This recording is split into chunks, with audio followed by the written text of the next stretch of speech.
I'm not saying that you wouldn't. That's highly possible. He's a sneaky devil.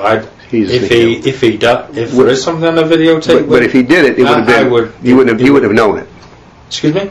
If he did do that, you wouldn't have known that. I would not have known that. Okay. So he probably would have been at some considerable distance. He would have been far enough away where you could have seen him videotaping you, right?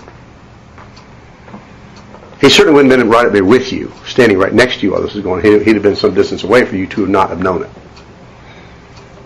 I wouldn't necessarily say that. He was no farther away than he was probably as far away as you are, or maybe another 2 or 3 feet. Are you saying that I could stand this close to you and videotape you, and you wouldn't know that? I've seen him on Hope Spring with protesters with his videotape, and he's had it here like this under his jacket.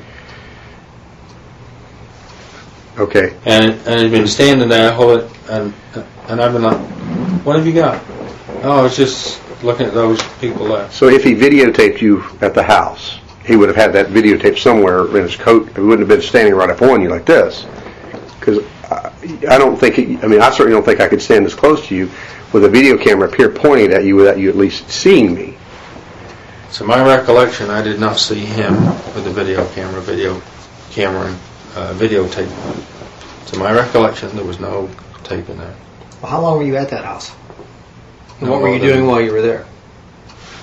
Walked in, and the purpose was not the house, it was to look at that culvert. Okay. So you didn't look at anything around the house? Yes. Walked to the fence, and there's a fence there, and I looked down, you could see the culvert, or it's an overflow thing, is what comes out of the retention pond. So you were looking around the retention pond? Through the fence. Didn't actually go over the fence to the retention pond. Looking through, and I could see this. But that's where you looked. But the psychic told you that she was by the culvert, so you looked there. You didn't look by the house. You looked where the psychic told you. Is that accurate? Correct. Okay. That is correct. Okay. And then coming out of the yard, walking out of the yard, and it's all overgrown. And there's I think there's a flatbed trailer in there. There's all kinds of appliances, trash, and just kind of looked around to see if there's anything disturbed or anything. There was nothing. It didn't appear like anybody had been there forever, like it was very well overgrown. Coming back out, and on the side of the house, I looked and I saw 1, 2, 3. I believe it was 3. It may have been 4, but I believe it was 3 pavers. I thought, oh, shoot, here's 3 more pavers. Concrete blocks. Mm-hmm. So I went over there and I looked and I turned the pavers over. And I went ahead and I pulled some of the dirt back. And it was all clean. There was nothing there. Okay. So what did you do after all that? After all that, just scraped it back, left the house, came out in the front, those sand spurs, pulled them off, got in the truck, drove to the hotel, had breakfast with Michelle, then to the... Okay. All right. Did you guys discuss on the way to have breakfast with Michelle? Did you and Hoover discuss what had taken place there?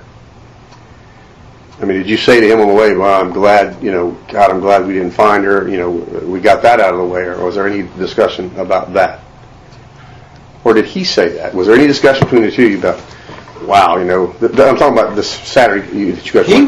He kept saying to me, he said, he was saying things like, wow, he said, that's very specific about these concrete blocks. Mm-hmm. So I said, yeah, it is. And he said, he was making comment about that, and I'm like, yeah. I said, it's, and I was freaked out. You were freaked out because of the pavers? Yeah, I've got somebody at a distance that's up in Virginia telling me that look for something, and were you guys pretty much, were you relieved that you'd gone there and you'd searched and and it was over with?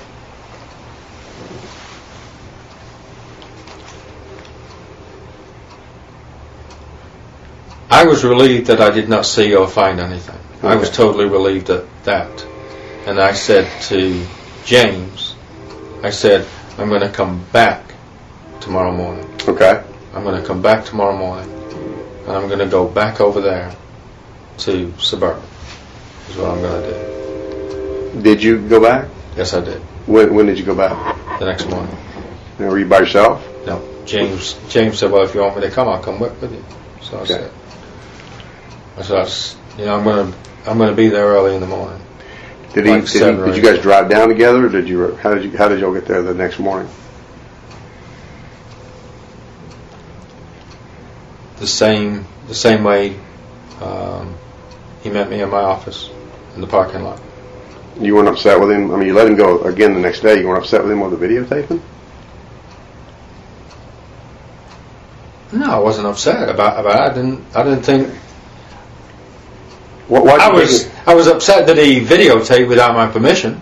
Okay. Yeah. Number one. Why did you take him back the second day? I mean, obviously he videotaped you. You didn't want. You clearly didn't want him videotaping without your permission. He did this kind of a sneaky way. Why did you take him back the next day?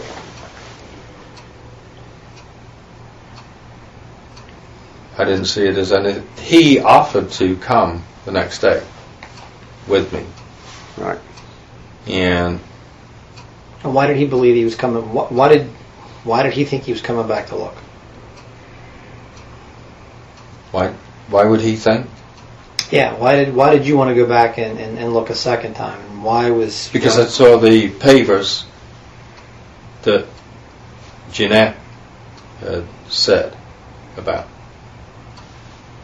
So I said, I want to go back, and I want to walk back through there because I want to walk distances around and just see.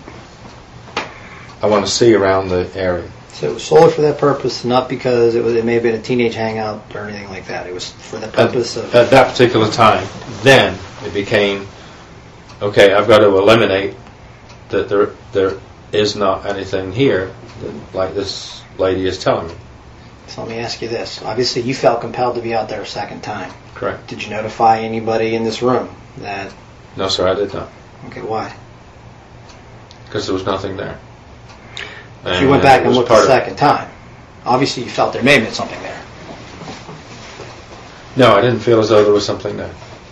And why'd you go back? Exactly. Why'd you go back again? Just to get set in my mind that I was comfortable that there wasn't. Simple as that. So who'd you tell about the initial incident? Who did I tell about the initial incident? The initial tip and the fact that you may have been there and may have either corroborated something or ruled something out. The only person I spoke to about it was Jim Hoover. Was James Hoover.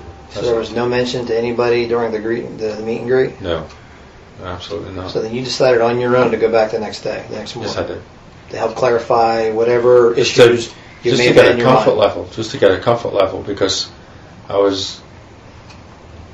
didn't sleep that night on the Saturday night.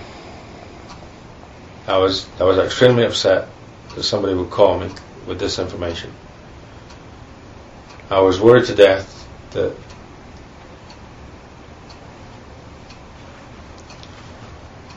that maybe there's a little girl out there.